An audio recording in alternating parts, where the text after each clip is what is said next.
What's up? I'm Sergeant Ballistic, but you guys can call me Brian. Thanks for checking out my video. Today I've got something relatively new and a little bit different for you guys. I'm going to be unboxing and giving you guys my first impressions of the iPhone 6.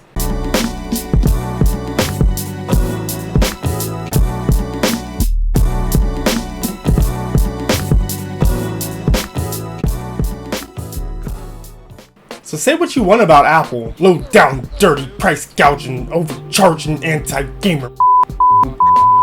Sorry. But they do produce a lot of really well-designed products and set trends that you end up seeing in quite a few other consumer electronics down the line. So even though I'm not a huge fan of Apple, I always like to keep an eye on what they're doing, especially since my work involves a lot of mobile and web development and content development around mobile devices.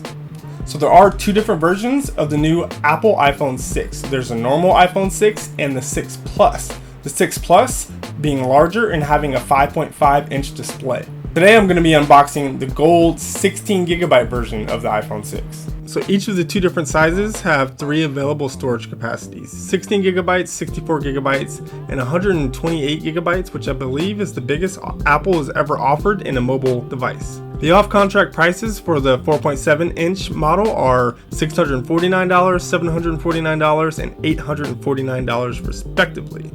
So as you can see here, Apple pulled a little bit of a fast one on everybody, including all of the knockoff producers, by going with the extra super minimal box. It just has a white embossed outline of the phone on the front.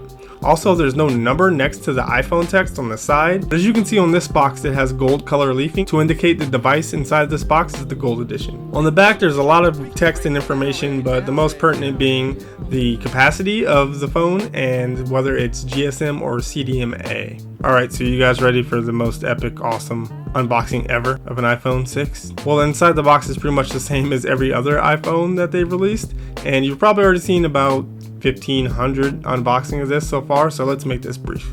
Okay, how about a little slower? Slow. Enhance.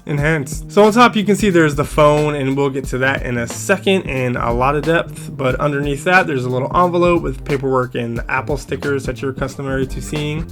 Pulling that out, you see the fantastic Apple earbuds. And below that you can see the Apple charger and the lightning to USB cable that you're used to. Some people thought there was a chance that this USB cable could be reversible on the USB end, but that's not the case. It's just a regular old USB 2.0 connector.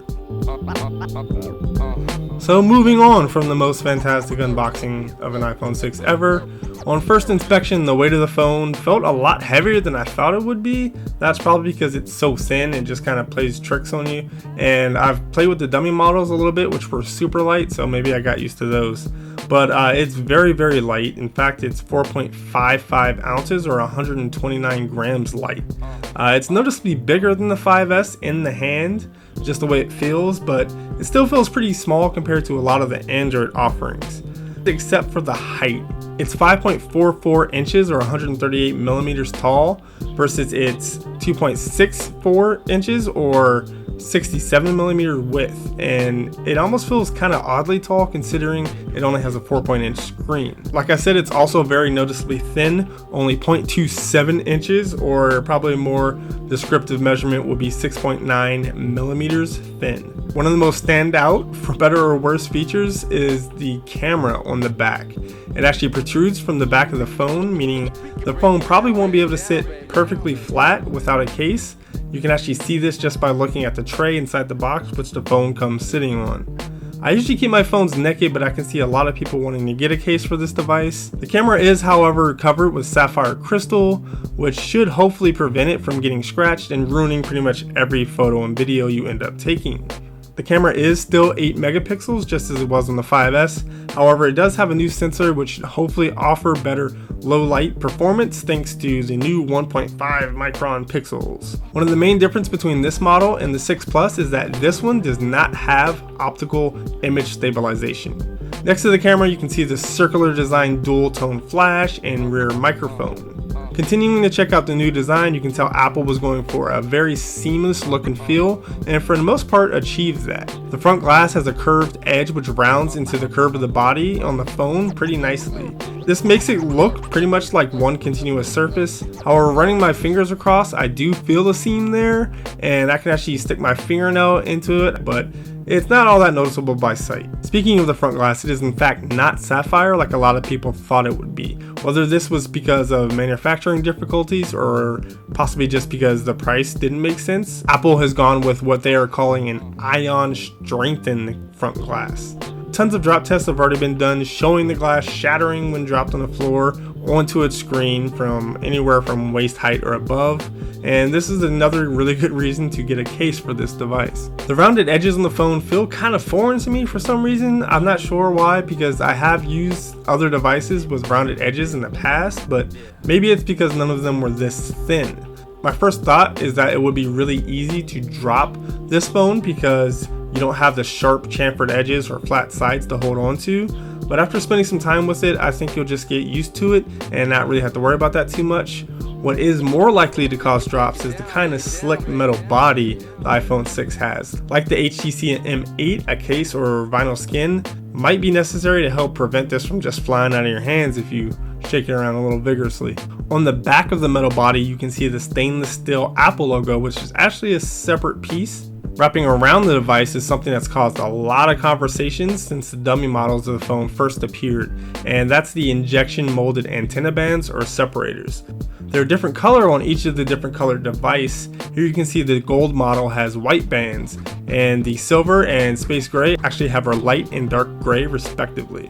I'm pretty surprised Apple went this route. They got rid of the two-tone glass and metal look, but chose to make what's arguably the worst looking design feature on most devices stand out even more. The bands definitely look more subdued, however, on other versions. I'd probably end up going with the space gray if that is a concern for you. The buttons on this phone are really some of the best I've ever felt on a device. They have a great tactile feel and a pretty audible feedback as well. You definitely know when you've clicked every single time without any type of visual clue on the device. On the left, you'll find the volume buttons, which have changed to a longer bar style. The mute switch on top remains pretty much the same, but is probably a little bit thinner now, feeling it. The placement of the mute switch is worrisome for people with small hands that want to be able to mute the phone with just one hand. I have pretty large hands and it's not very comfortable for me to do so with one-handed operation. On the right side, we find the new location of the power button. The fact that they move it isn't very surprising considering the phone is much taller and the old location would be pretty much unreachable with one hand for most users. Lower down on that same side is the SIM card tray, which sits pretty seamlessly in the rounded edge of the phone. Moving to the bottom, we can see the expected lightning port. On each side of it, you can see there's a screw that holds the device together. The speaker is again on the right side when the phone is facing you, while the headphone jack and microphone are located on the left. Moving to the front of the phone, we see it still has quite a clean and minimal look. The most noticeable thing is probably the earpiece above the screen. The 1.2 megapixel HD FaceTime camera on the front shoots 720p HD video. Above the earpiece are a IR and ambient sensor. The new display is a 4.7-inch Retina HD screen and has a resolution of 1334. Why couldn't that be 1337? But 1334 by 750 pixels, which is just a bit higher than 720p, and it has a pixel density of 326 pixels per inch. The new display is dual domain IPS and should offer improved viewing angles. I can't really tell here. It does look good at odd angles, but I'm gonna have to put it up against the 5S to see how much improvement there is there. Turning the phone on still takes way longer than I personally like. Startup time is a pretty big deal on Android devices, but I know iOS users tend to not turn their phones off very often. iOS feels pretty snappy and responsive on this device. There's no lag with swiping or opening app, but it doesn't really feel night and day faster than what I've noticed from the 5S, 5C, or just the regular 5. I'm not going to run Geekbench or anything here because you've probably already seen that in just about every other unboxing that's been done. But one big feature I do want to touch on is the reachability mode shortcut. Tapping, not pressing, but tapping the home button twice slides down the interface elements that might be too high on the screen for people to reach with one-hand operation. This addressed a lot of the concerns that most people seem to have about a larger iPhone device and screen. It's not particularly elegant, but it is something. So that's it for my unboxing and first impressions of the Apple iPhone 6 16GB Gold Edition. I think I'd probably lean towards the space gray just because I like the black front and the more muted antenna bars over that the white ones on the gold. So this new design looks surprisingly similar to the dummy models that came out earlier this summer. It kind of makes me wonder how many people said they'd never buy an iPhone if it looks like this. We're camped out in the Apple line with everybody else this Friday. So I'll be spending a lot more time with this device, whether I like it or not, for work. So I plan on putting out some more content, including a full review and camera test. The camera actually has some pretty cool features like 240 frames per second video, so you can do some slow motion stuff, and it's got a built-in time-lapse feature. So on top of this, I also have access to the iPhone 6 Plus in space gray. I kind of like this one a little bit better just on first impressions, but I do plan on putting out some content based around this, like a full review, first impressions video, a comparison between the two in terms of like more than just its size, but features and all that kind of stuff. And maybe in the future, I really want to stack this up against the Note 4 to see how they compete. So what do you guys think about the new iPhone 6s? Is it on your short list for upgrades or a new phone? Do you like the new design, or do you think that Apple's kind of losing its way recently? Let me know what you thought in the comments. You know I'll be down there chatting away, so let's get some discussions going. As always, please subscribe to the channel if you already haven't. Give this video a thumbs up or thumbs down so I know whether you want to see more like it in the future. Also, check down in the description for links to my social media pages so you can get more frequent updates on my tech and new upcoming videos and projects I have going on and stuff like that. Thanks a lot for checking out my video. I'll see you guys next time.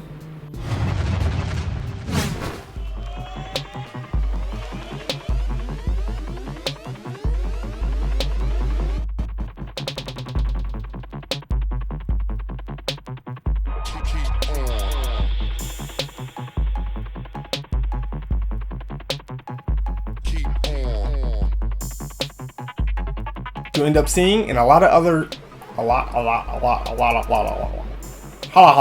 products, and instead, so this new design looks surprisingly similar to the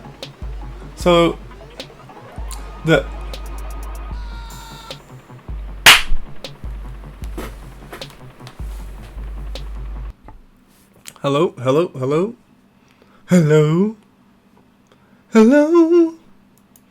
Is it me you're looking for? I can see it in your eyes. Okay.